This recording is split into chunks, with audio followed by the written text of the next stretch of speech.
Sahabat, berjumpa kembali dengan saya, Romo Paulus Warisanto Sookarem. Kita masih melanjutkan pendalaman iman Katolik kita, Pikat, dalam bahasan Santa Maria Magdalena. Nah, kemarin kita sudah melihat dalam cerita mengenai pengurapan Yesus. Tokoh perempuan yang dalam Injil Lukas diceritakan sebagai perempuan berdosa. Kemudian dalam Injil Yohanes disebut namanya Maria. Nah, apakah itu Maria Magdalena? Lalu kita menyimpulkan dengan sebuah tindakan baik yang mesti kita ingat, bukan sekedar sesuatu yang buruk, hal negatif dari seseorang. Nah, hari ini kita akan melanjutkan untuk melihat bahwa Santa Maria Magdalena itu sejatinya adalah anak yang hilang dan kini ditemukan kembali. Bertobatnya anak hilang. Nah, sebelum kita membahasnya, mari kita terlebih dahulu berdoa doa Ratu Surga. Jadi, para saudara, biasanya kan kita berdoa malaikat Tuhan.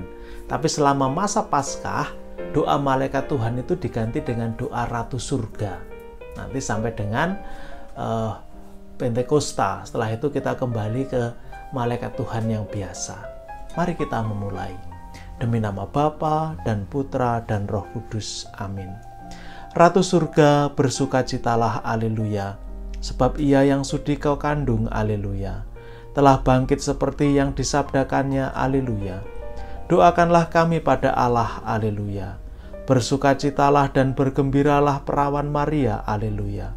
Sebab Tuhan sungguh telah bangkit, haleluya. Marilah berdoa.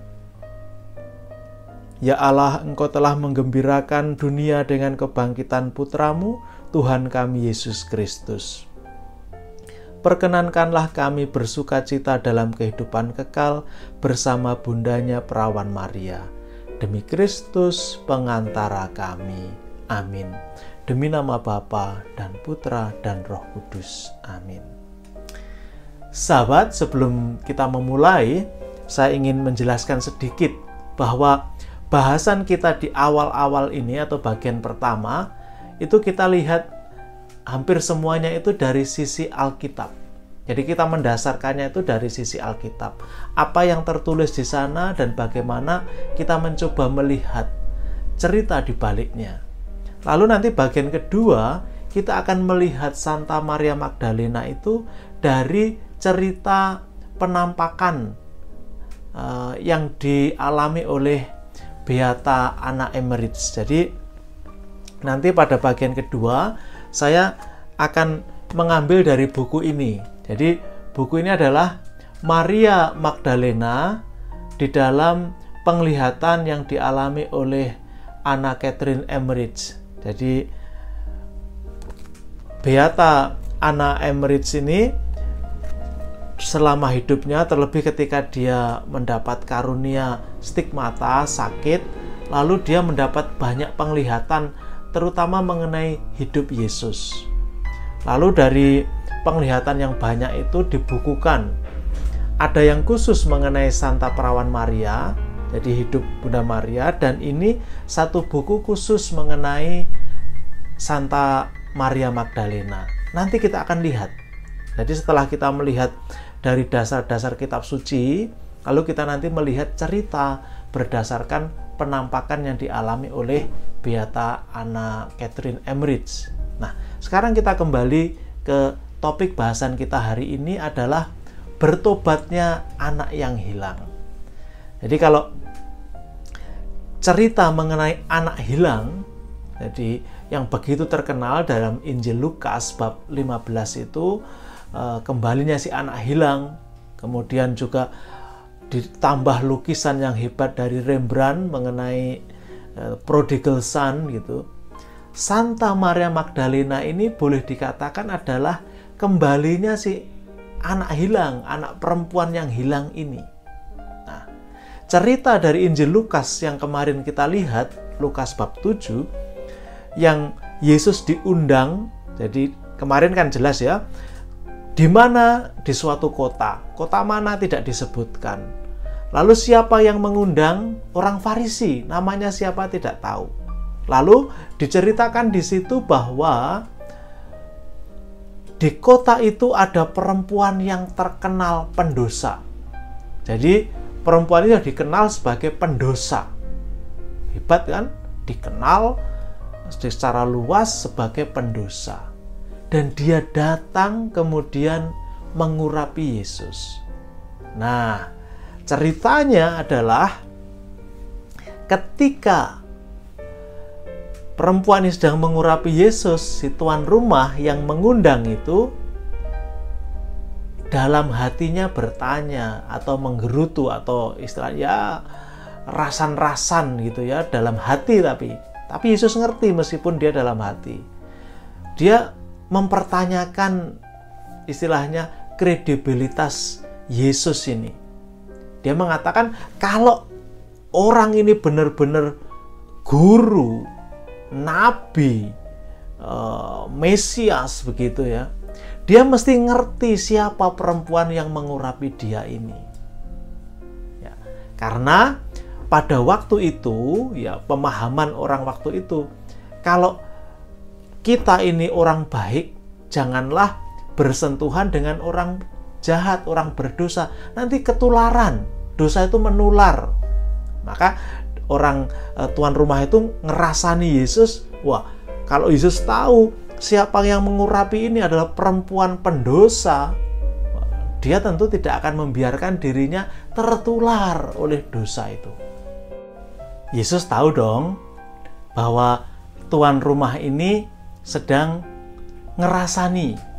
Nah, lalu Yesus istilahnya nyamperin, ngomong. Dari kata-kata Yesus ini kita tahu siapa yang mengundang. Namanya Simon. Nah, Yesus mengatakan, Simon, ada sesuatu yang ingin kukatakan kepadamu.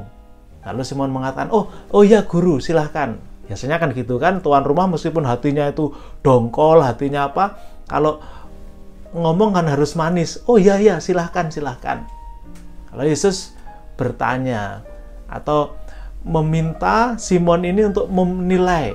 Jadi ada dua orang itu memiliki hutang. Yang satu 500 dinar, yang satu 50 dinar.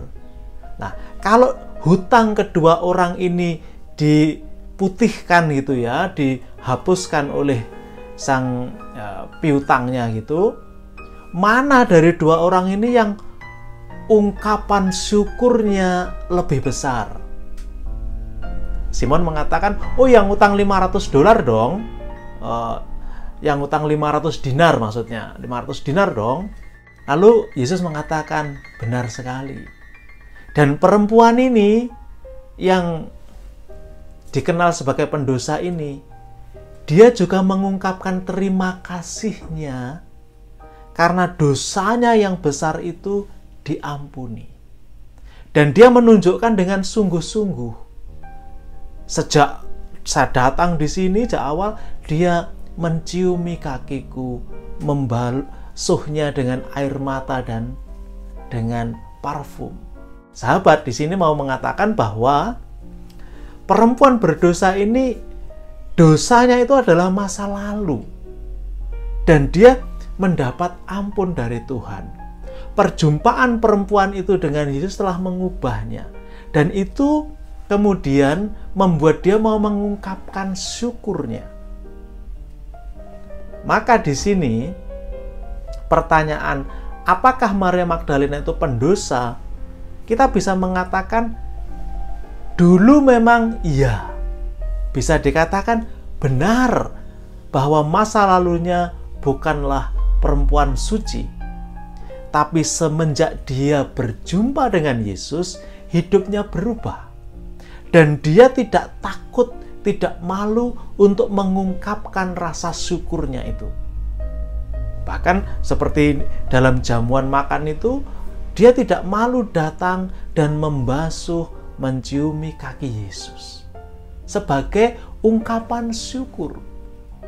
Dan kemudian kita melihat seperti yang saya terangkan kemarin, perbuatan-perbuatan baik yang dia lakukan semenjak dia berjumpa dengan Yesus, itulah yang mesti kita lihat.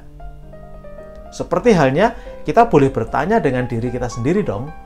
Sejak kita bertemu dengan Yesus, perjumpaan kita dengan Yesus, harusnya hidup kita berubah menjadi lebih baik. Pendosa yang diampuni. Dalam masa Paskah, kita merenungkan kita telah mati bersama Kristus dan kita bangkit bersama Dia. Apakah kita bangkit bersama Kristus? Apakah hidup kita baru? Apakah kita bertobat seperti halnya Maria Magdalena? Atau kita masih menjadi orang-orang seperti Simon si Farisi, si kusta ini, yang lebih suka menilai orang, oh dia pendosa, oh dia. Kembali ke kita, ungkapan syukur kita sebagai orang yang ditebus. Sahabat, mari kita akhiri hari ini dengan berdoa Bapa kami, salam Maria dan salam Yosef. Demi nama Bapa dan Putra dan Roh Kudus. Amin. Bapa kami yang ada di surga, dimuliakanlah namamu. Datanglah kerajaanmu, jadilah kehendak-mu di atas bumi seperti di dalam surga. Berilah kami rezeki pada hari ini, dan ampunilah kesalahan kami, seperti kami pun mengampuni yang bersalah kepada kami. Dan janganlah masukkan kami ke dalam pencobaan, tetapi bebaskanlah kami dari yang jahat. Amin. Salam Maria, penuh rahmat, Tuhan sertamu, terpujilah engkau di antara wanita, dan terpujilah buah tubuhmu Yesus. Santa Maria Bunda Allah, doakanlah kami yang berdosa ini, sekarang dan waktu kami mati. Amin. Salam Yosef, pria yang tulus mempelai murni Maria, ayah Mesias keturunan Daud. Terpujilah engkau di antara pria, dan terpujilah Yesus Putra Allah yang dipercayakan kepadamu.